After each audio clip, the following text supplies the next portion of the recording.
Hare Krishna, everyone. Hare Krishna. So we're sitting on a rooftop. Yeah, on the roof. On the roof, mate.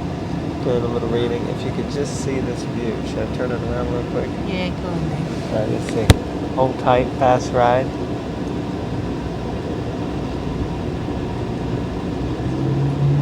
Don't know if you can see that. That's the view from the rooftop here. That's kind of what we're looking at. So let's keep it exciting. But what we're really looking at is the Bhagavatam. I know that's not my halo. No, it looks like it. It's a bracket on the dream. Just in case you were confused for a moment. Alright, Canto 4, Chapter 19, Text 1, King Prithu, 100 horse sacrifice. Yay! It's a new chapter. Om Namo Bhagavate Vasudevaya. Om Namo Bhagavate Vasudevaya. Om Namo Bhagavate Vasudevaya. The great sage Maitreya continued, My dear Vidura, King Prithu initiated the performance of 100 horse sacrifices at the spot where the river Saraswati flows towards the east. This piece of land is known as Brahmavata, but it was controlled by Swayambhuva. Just worried it might not be No, it is. It always picks me up. Okay. Don't worry. Alright. I'm not worried. Text 2. When the most powerful Indra, the king of heaven, saw this, he considered the fact that King Prithu was going to exceed him in fruitive activities. Thus Indra could not tolerate the great sacrificial ceremonies performed by King Prithu. Well put. In the material world, everyone who comes to enjoy himself will lord it over material nature is envious of others. This envy is also found in the personality of the King of Heaven, Indra. As evident from revealed scriptures, Indra was several times envious of many persons.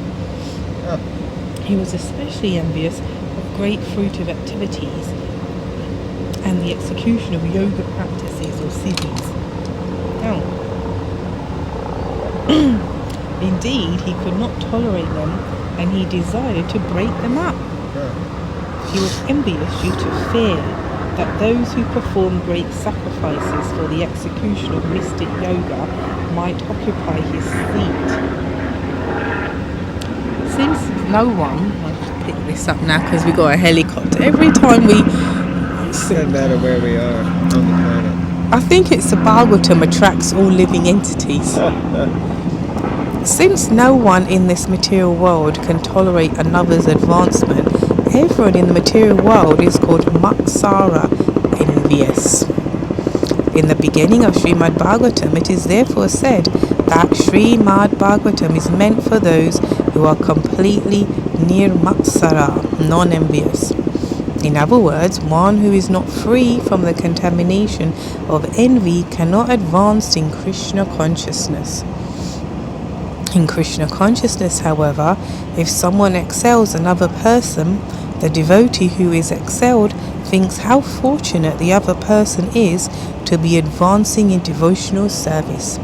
Such non-envy is typical of Vaikuntha. However, when one is envious of his competitor, that is material, the demigods posted in the material world are not exempt from envy. Interesting.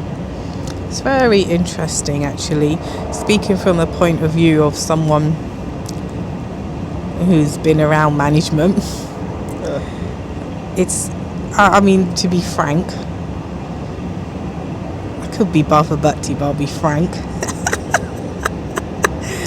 It can be quite disillusioning when you deal with leaders or hear of leaders or whatever that are less than what you think should be perfect or above certain qualities. And then that's one thing. But what makes the faith get a bit shaken is when they remain in that post. It's one thing to be like, oh yeah, a bit dodgy, yeah, a bit this, whatever. And you think, hold on a minute, they're doing that service and that, and then it just because I'm reading this now, and and Indra's always doing some funny business, like messing up Krishna's pastime or this or that, and it isn't like he's doing it in a way to, I'm going to protect the residents of Vrindavan, or I'm going to protect Krishna, I always want to be with him. He's actually doing it because he feels some discomfort in his own self with what's going on. But you don't hear of Krishna in any part of the Bhagavatam, and Prabhupada has never said this either, where he's like, yeah, Krishna got rid of Indra, said you're out. And you'll see, without no spoiler alert, but it's an interesting how this pastime will unfold, actually. And and I have had issues with it, like you do with the Bhagavatam, just because of it's not black and white. The Bhagavatam is not. Neither are we, really, let's be honest. And yet he still remains in this very high profile position and responsible position. He's the king of heaven, heaven's sakes. Heaven's sakes. But Prabhupada is pointing out that he's envious and he messes things up. And in the case of King Prithu, a devotee and partial manifestation of the Lord, doesn't matter. It didn't sit well with him that someone might do something better than him. It's just interesting, the Bhagavatam, and he's a leader, like I said, high profile, and he'll remain that position, It's like, okay, so then what does that mean? How can we learn from that, I guess? Any thoughts from yourselves? Yeah. If you have some thoughts. There's lots of thoughts that could be said, but yeah, the point is that we are meant to learn from it. First, we're meant to learn that, as it says here, that we're in the material world, so the strong propensity will be to think in a materialistic way, which means I, me, and mine. And, I, and what about me, and that's mine, this is mine. So it's a symptom of material consciousness that we forget that this material world belongs to Krishna. Nothing here is ours. It doesn't really belong to us. At best, it's on lease or loan to us for a short time. That's another thing we forget, how short our experience here in the material world is. Meanwhile, we just showed you this view, people, a lot of these buildings were probably built, I would have thought, over 100 years ago. I don't know when they built the Empire State Building, maybe the 1800s, early 1800s or something. And whoever built it is for sure long gone, but it stands, and it's like, but they probably thought, I did this is mine. But as Prabhupada points out again and again, they just used materials that were created by God, and they just used intelligence that was given by God, and they created something. But very rarely do people, it used to be in the old days they would build structures and buildings like this, and they would dedicate them to God. That doesn't happen so much. So the point is that this is a symptom. This is why we become envious, because we think that we have some proprietorship over things here. But actually we don't. We have some slight responsibility for ourselves, and maybe we have some slight responsibility for someone else, but we don't have control over them either. And it's hard enough to control our own bodies and minds, which to speak of somebody else's body and mind. So this is the challenge. And the last line, although the whole purport is super powerful, but the last line, the demigods posted in the material world are not exempt from envy. They're on a very high level, very high platform, as you were saying. They're leaders, they're controllers of the material energy, and still they can become empties. So yeah, but please share some of your thoughts on this. Text 3. The Supreme Personality of Godhead, Lord Vishnu, is present in everyone's heart as the Supersoul, and he is the proprietor of all planets and the enjoyer of the results of all sacrifices. He was personally present at the sacrifices made by King Prithu. So that's also quite powerful. I mean, I guess in one sense it's about being able to see it, because whenever we do a yajna, like different samskars that we do, we always invoke Vishnu. So Vishnu is actually present in the form of the fire. But from this, the way it reads is that Lord Vishnu himself, the personality of Godhead, was present. Let's see the purposes. In this verse, the word sakshat is significant. Prithu Maharaj was a Shakyavesh avatar incarnation of Lord Vishnu. Actually, Prithu Maharaj was a living entity, but he acquired specific powers from Lord Vishnu. Lord Vishnu, however, is directly the Supreme Personality of Godhead, and thus belongs to the category of Vishnu Tattva. Maharaj Prithu belonged to the Jiva Tattva. The Vishnu Tattva indicates God, whereas the Jiva Tattva indicates the part and parcel of God. When God's part and parcel is especially empowered, he is called Shakyavesh Avatar. Lord Vishnu is herein described as Hare Ishvara. Lord Vishnu is described herein as Hare Ishvara. The Lord is so kind that he takes all miserable conditions away from his devotees. Consequently, he is called Hari. He is described as Ishwar because he can do whatever he likes. He is a supreme controller. The supreme Ishwara Purushottam is Lord Krishna. He exhibits his power as Ishwara, or the supreme controller, when he assures his devotees in the Bhagavad Gita 1866, abandon all varieties of religion and just surrender unto me. I shall deliver you from all sinful reactions. Do not fear.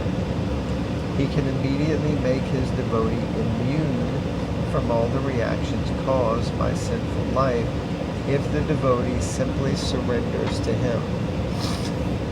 He is described herein as Sarvatma, meaning that he is present in everyone's heart as the Supersoul, and as such, he is the supreme teacher of everyone. If we are fortunate enough to take the lessons given by Lord Krishna in Bhagavad Gita, our lives immediately become successful. No one can give better instructions to human society than Lord Krishna. Okay. So powerful statements. I guess the one that stood out for me is he can immediately make his devotee immune from all the reactions caused by sinful life if the devotee simply surrenders unto him. And this word surrender is a big word, and it's a big process. I don't think it's just a one-off event. I was hearing recently devotees describing that surrender is a daily occurrence. It's an hourly occurrence. It's a moment-by-moment occurrence. Am I surrendering to Krishna? Am I trying to surrender my consciousness to Krishna?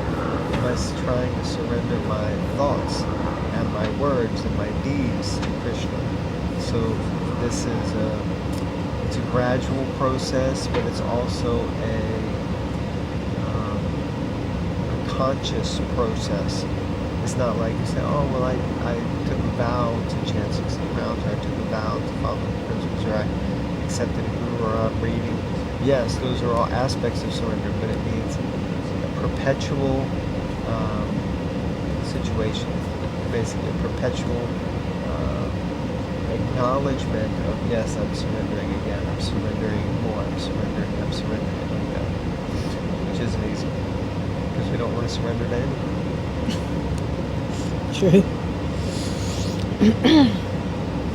Text 4. When Lord Vishnu appeared in the sacrificial arena, Lord Brahma, Lord Shiva, and all the chief predominating personalities of every planet, as well as their followers, came with him. When he appeared on the scene, the residents of Gandharva Loka, the great sages, and the residents of Apsara Loka all praised him. Text 5. The Lord was accompanied by the residents of Siddha Loka and Vidyadhara Loka, all the descendants of Diti and the demons and the Yakshasas. He was also accompanied by his chief associates, headed by Sunanda and Nanda. Text 6. Great personalities who are always engaged in the service of the Supreme Personality of Godhead, as well as the great sages named Kapila, Narada and Dattatreya, and the masters of mystic powers headed by Shanaka Kumara, all Sanaka Kumara, all attended the great sacrifice of Lord Vishnu. So he brought along a lot of plus ones, didn't he? It's like, you know, plus 10,000. Text 7. I mean, if you think about it, all the descendants of Diti, not Aditi. Aditi is the mother of the demigods, but Diti is the mother of the demons. Yeah, well, by the residents of Siddhaloka and Vidyadhara Loka. I mean, we're talking like definitely in the thousands. I hope they catered, you know. Text 7. My dear Vidura, in that great sacrifice, the entire land came to be like the milk-producing Kamadhenu, and thus, by the performance of yajna, all daily necessities for life were supplied. Purport. In this verse, the word Dharma Duga is significant, for it indicates Kamadhenu. Kamadhenu is also known as Surabi.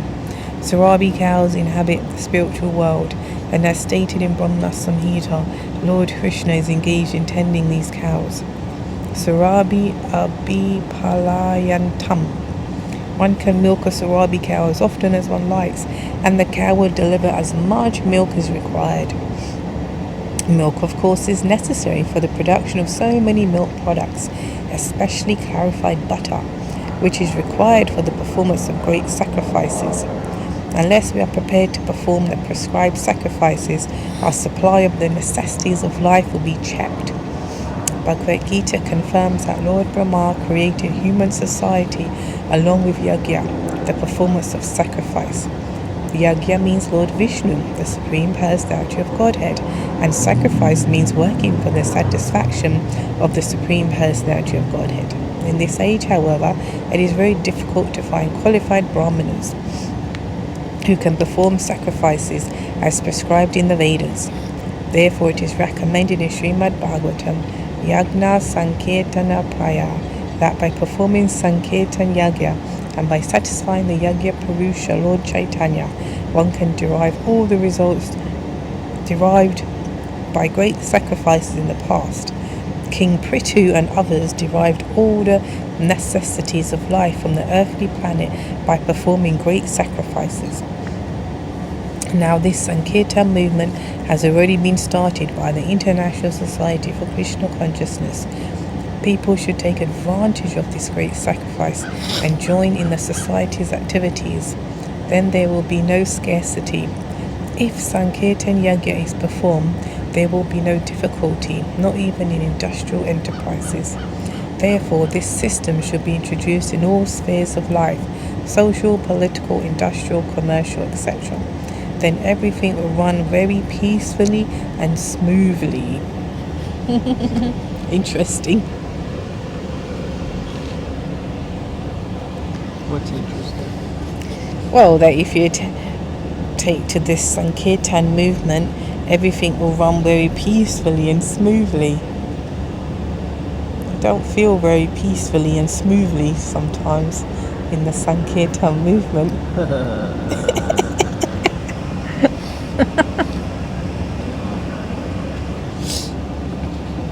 Why is that? Because of other people. Well, Sankirtan means sun means all together. It's communal chanting, Sankirtan. So there's got to be other people.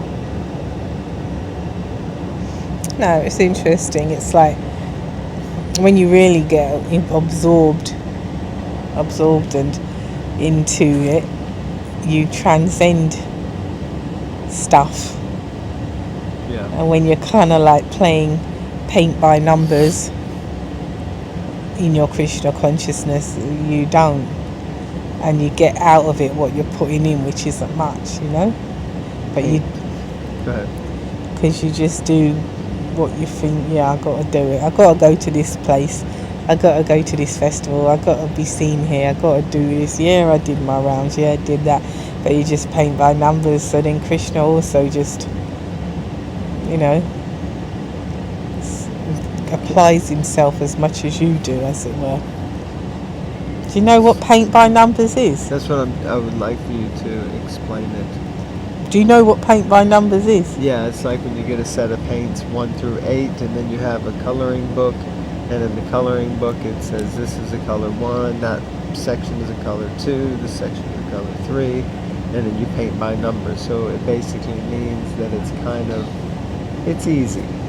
Yeah. You do it. You got the answers. It's contrived. It's autopilot. Yeah, you don't have to think, oh, this has to be blue or that There's should no be this color. passion. There's no enthusiasm. Okay. It's simple. Yeah, and could be Easy. thoughtless or inspirationless. Yeah. It's the easy route. It's what?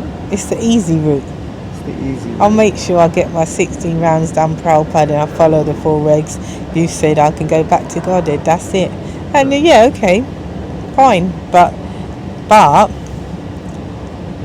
you get, like I just read. What did I just read? Oh, Nectar of Instruction. You're just doing regular 4 pages, 2 pages a day, 2 pages with my mentee group. So I can not manage 4, but so do 2. God bless you. Yeah, and that, what was it? Verse 3. Right.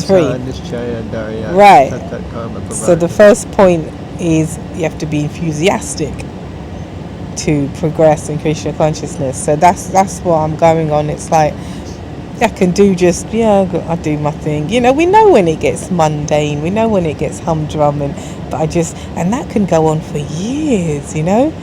And either you just fall away because it becomes dry and, you know, lifeless, or we can keep putting in some effort into this process with some real wide-eyed enthusiasm like we had when we first came, when we were young and innocent and happy.